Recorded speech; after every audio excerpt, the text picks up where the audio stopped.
Let us return to Chateaubriand, where last time the desperate search for the king of Applesauce Lorainne came to an end. At last, Your Highness, now you can be returned to your rightful place on the throne. That throne might be a little overcrowded, for Bullwinkle turned up with a very unreasonable facsimile of what Rocky had found. Jeepers, now we got a pair of kings. Whose bid is it? Mine. I bid 3 kings. Yes, unbelievable as it seems, Athos, too, had found a king. Which one of you is the real king of Applesauce Lorainne? I am. I am too. It was Rocky's quick wit and keen eye that settled the problem. You, sir, are a phony planted here by Francois Villain. I am not. I am the king. Correction. You are a professional roller skater. I am the king. Then how come you're wearing roller skates? Sure enough, the rascal had neglected to remove the tools of his trade. As for you, you're an imposter, too. I am the king. No, you're not. You're a cross-country track star. There on the back of the second pretender to the throne was the number 3. The third king had to be the real king.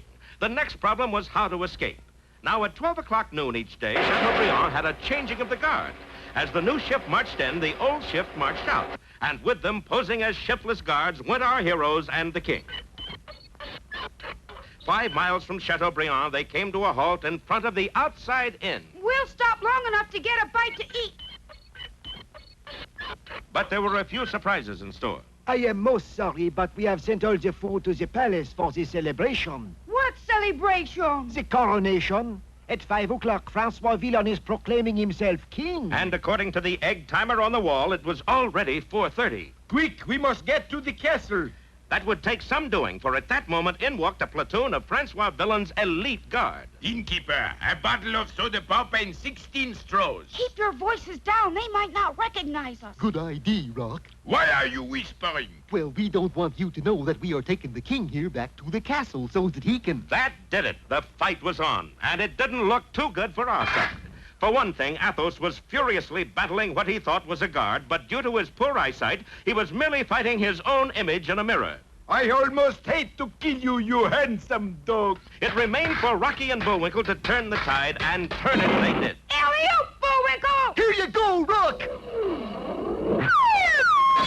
Come on, there's no time to lose. We got just enough time to get to the castle. Wait, this fool will not die.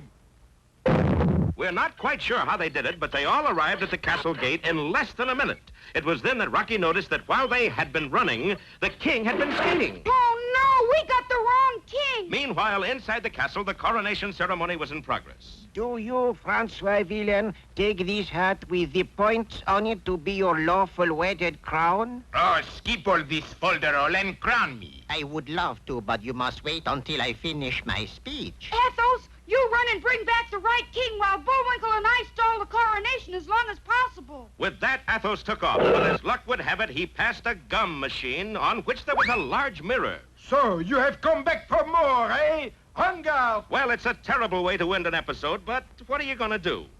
Will Francois Villain get crowned? Will Athos defeat his arch enemy? We'll find out in Rocky Draws the Line, or Who's Got My Ruler?